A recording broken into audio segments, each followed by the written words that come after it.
So I hope you all had a good New Year celebration. I'm about 4 days late to that, but nonetheless, I hope you had a good New Year's. And we're going to be starting off 2024 with a good fanboy that we all know and love as Dreamcast Guy, you know, our favorite meth-riddled addict. And the subject of the video that we'll be looking at that is related to him is how Starfield got an award, even though if you actually look into it, it's more of a piss take by the community, and it also happened with multiple games, but pretty much there's going to be a lot of people that I disagree with in this video, including Dreamcast Guy. But even Dreamcast Guy can admit that this is all probably just a shitpost by the PC community, but with some of his choices and words that he uses, it still comes off as a bit stupid. So don't you worry, we'll be making fun of him.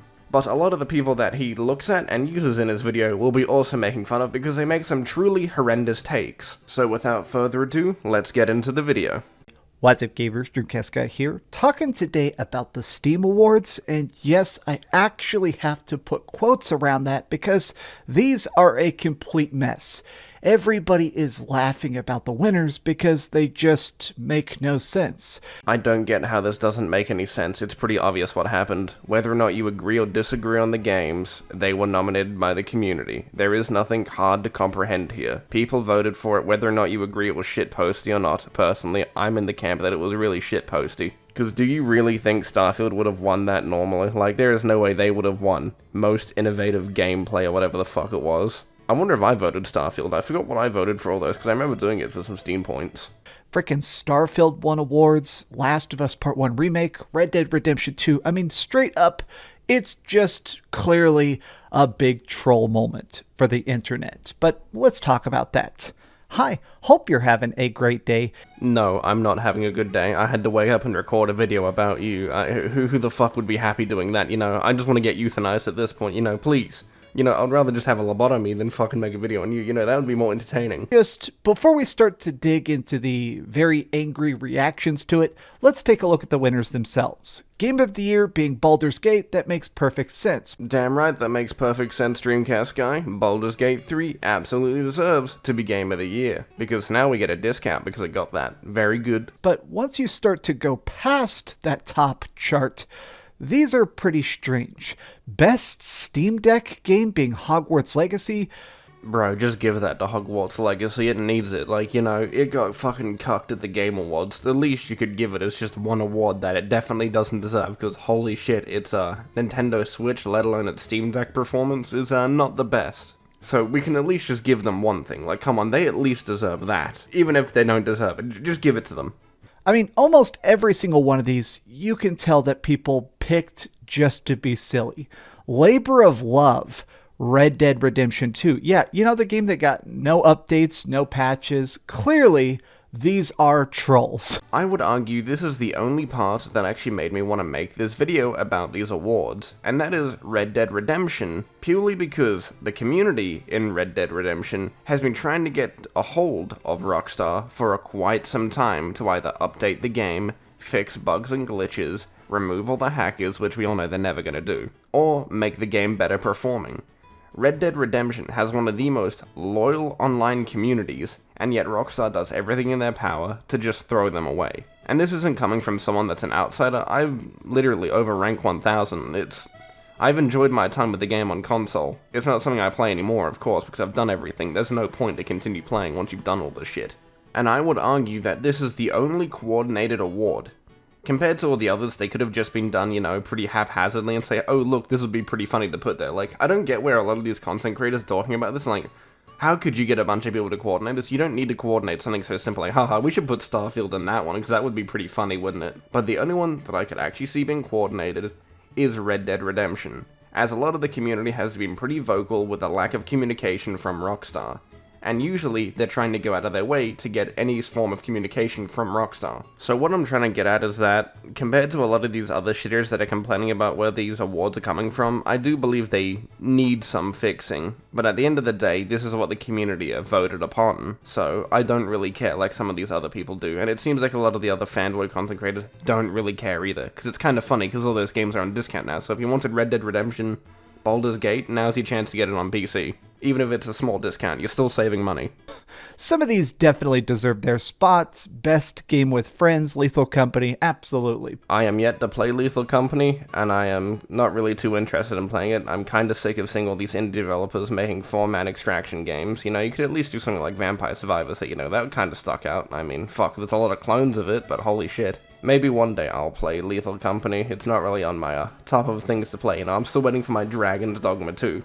But I guess those two games did deserve their awards, both Baldur's Gate and Lethal Company, as I've only heard good things about both of the games. So, I don't know, W take from fucking Dream Meth Man. Some of this stuff, most innovative gameplay is the part that everybody is discussing the most. Look, I don't like Starfield. I think the game is mediocre at best, but yes, we know, Dream Meth Man. You don't like Starfield. You're a man that only likes PlayStation exclusives, so to say that you would ever like it, I doubt you would. But I could be wrong. You do tend to change your opinion if people change theirs, so maybe, just maybe, it will happen eventually. But for Starfield, I doubt that will ever be a reality. So, I'm gonna skip around like 40 seconds into the video, I think, to get to this part, so you can crucify me in the comments if I miss anything that you believe may be crucial, but all he's talking about is some random tweets that don't really matter. So if you want to crucify me in the comments, I don't know, grab a jackhammer and just run it through me fucking stomach, it'll be pretty cool. That freaking Bethesda is just choosing to embrace it. Hey, thanks for all that support. We won most innovative gameplay. Don't be like that, Dreamcast guy. You know full well that Sony did the embodiment of the Obama meme, where Obama gives himself a medal, with Spider-Man 2 being PS5 Game of the Year. Both of these awards are incredibly depressing. I hate both of them. Oh my gosh, people saying this game is better than sleep medication. Okay, so this is actually a tweet I wanted to look at. It's a couple in a row, and I think it brings up some interesting points about why popular votes, as fun as they are, as good as they can quickly go off the rails. This is why public voting for awards needs to be vetted in some way. Now, this person is definitely saying it's not that these are illegitimate or, fake. It's the fact that there does need to be some taste tester. There does need to be somebody to keep it at least slightly on the rails. I may disagree with the Game Awards 90% of the time, but having an educated board choose the winners is a better way than random gamers. So this may seem a bit harsh, but this person genuinely just needs to be euthanized. There's no saving them. They've completely missed the point of what the Steam Awards is. Or the Steam Game Awards? I don't fucking care what you call it. But yeah, the Steam Awards. It's meant to be a community vote. I don't want shitters like the Game Awards vetting what is right and what is wrong for those games. Great case in point is Hogwarts Legacy. That did not appear once at the Game Awards. But look at this. It appeared as a award on Steam's platform. If they were to be vetted, they would take politics first and foremost. Even though we may not agree that some of these games actually deserve their positions, it's better than whatever the Game Awards is offering. So I will let Dreamcast Guy finish your 2 tweets, and then we will come back and criticize this a bit more. So, yeah, it's always about trying to find that happy medium between big corporate event and fan-chosen polling, because yeah, this is just purely fake. Red Dead Redemption has not been updated in years. Starfield has to be an early April Fool's joke. I don't even need to clarify why it doesn't deserve this award. Last of Us soundtrack is great, but it's a port from 2020.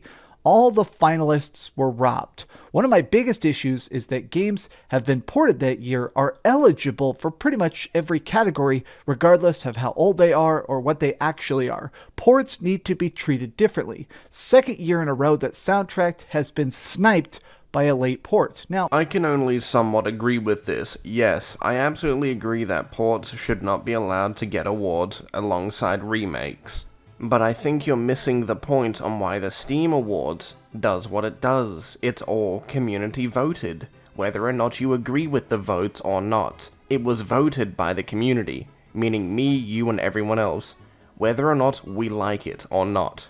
Because no matter how much we bitch and whine on Twitter, or make videos about it, Starfield won. Steam is not going to change anything, as much as we may want them to say, hey look, how about you actually choose some actual good games? But who cares? They're just awards.